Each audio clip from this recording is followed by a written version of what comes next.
Hi, this is Matt Stone, 180 Degree Health. It's February 26th today, and I just wanted to address the crazy, awesome discussion that's going on with the last blog post I did. I did a blog post showing that in a mouse study, the mice that were their calories were restricted by 5% compared to the control group. The ones that had their calories restricted by 5%, they lost lean tissue and began to store more body fat, so that at the end of the trial, even though they weighed the same as the other mice in the study, they actually had 68% more body fat and 12.3% less lean body tissue than the other mice in the study. It's incredibly fascinating, and it appears that we know that dieters and those who diet the most tend to do the yo-yo thing. They don't keep the weight off. They end up gaining more than they, gaining all the weight back that they lose dieting plus some. And it fits right into my belief that the typical diet and reducing calories to lose weight is a flawed strategy, and can actually, if it worked, if we could just go through the struggle and pains and suffering of cutting calories and losing weight, if it worked, that would be one thing. But not only does it not work, it actually makes you gain weight if you don't do it correctly. And today I wanted to talk about doing it correctly and what I mean by that, because I think as I rewrite my weight loss ebook, 180 Degree Metabolism, we're going to be exploring this. I'm going to be exploring this in great detail, and hope to have that ebook out by the end of April. Anyway, somebody turned me on to Lisa Sarjese did.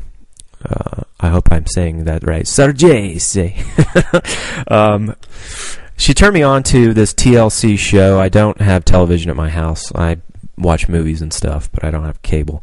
I think it was on TLC or something like that, but it's called Half Ton Kid or something like this. And this kid is eating 8,000 calories a day. He weighs 800 pounds. And interestingly, they took this kid and they put him on a 1,200 calorie diet after, I think he had some bariatric surgery. Maybe he did, maybe he did not. But he was eating 1,200 calories a day, I believe. And he lost 40 pounds in 6 months, which is, if you calculate the calorie loss from his fat tissue, that's 765 calories a day that he lost. And he was eating 1,200. So the total amount of calories that he was receiving to his lean tissues was 1,965. Okay, so let's, what you have to look at in this situation is 1,965 calories, is that enough to satisfy the lean tissues? Now, you guys know that I'm not about calorie restriction. I'm not about calorie restriction across the board, because if you're not satisfying the physiological caloric requirement for the lean body tissues, then you will lose lean body mass. It's a guarantee. You will get hungrier, unless you have some kind of anorexic response to that, which is something only a small percentage of people have that kind of response to. Your body temperature will slow down. Your body will try to do whatever it can to lower its metabolism to keep from losing more lean body tissue. And then you overeat in response to, in a basically more primed for fat storage mode as your metabolism is lower. And then you gain more and more body fat than you had before you even started. So any kind of weight loss regimen has to make sure that the basal requirement for your body, for your lean tissues, must be met, and it must be met in full, or else it will not work. You might lose weight in the short term, but it's not a solution. Again, the solution is to be able to eat until your appetite is satisfied, and be lean and continue to be lean and not gain weight as you do that. That's the only goal. If you haven't reached that goal, you haven't reached the goal. You're settling for second best, and you're living a life in a dietary prison where you're battling with your own willpower every day. That's not acceptable. That's not the answer. Any obesity or weight loss, guru that tells you that you're just going to have to use your willpower and cut those calories, stop eating so much, has no freaking idea what they're talking about. Okay? And it doesn't work that way. Very few people can battle against their physiological urges. The ones that do probably do themselves great harm, and that's no way to live life. Not into that.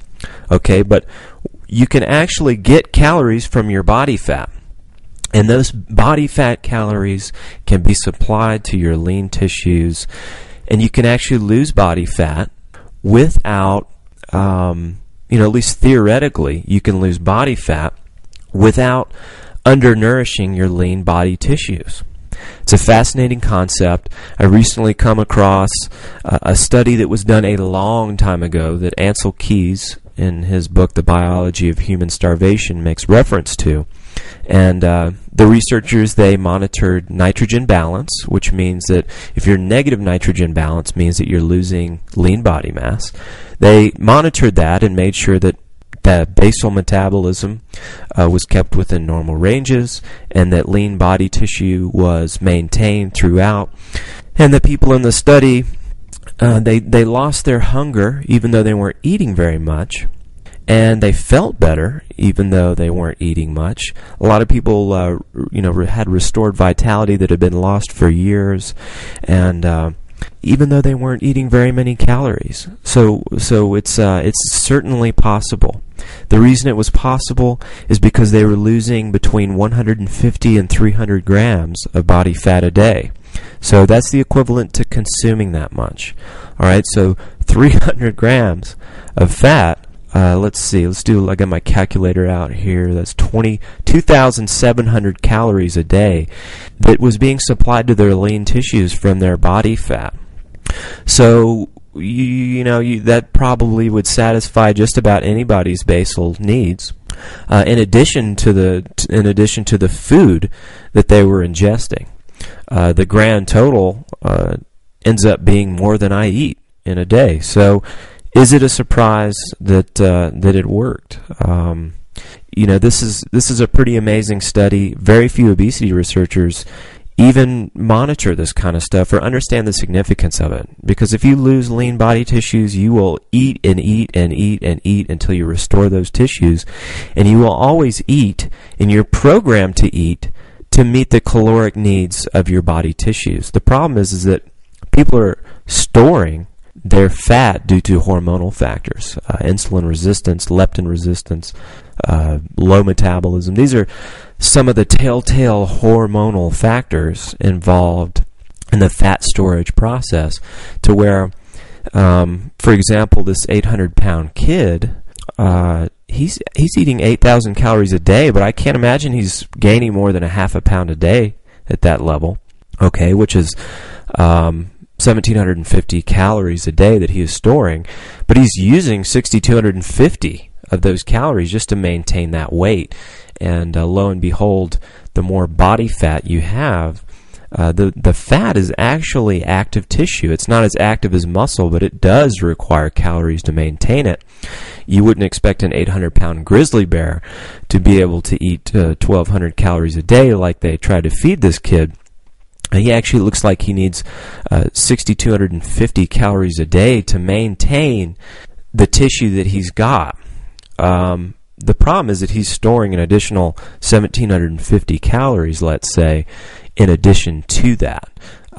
If you could reverse that, it would be absolutely amazing. If he was burning 1,750 more than he was storing, then he wouldn't need to eat so much. In fact, he would feel exactly the same with, let's see, that's 6,250 minus 1,750.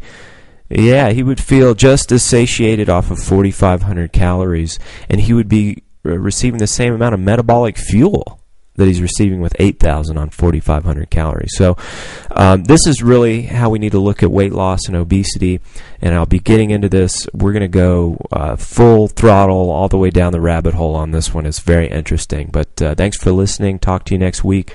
This is Matt Stone of 180 Degree Health.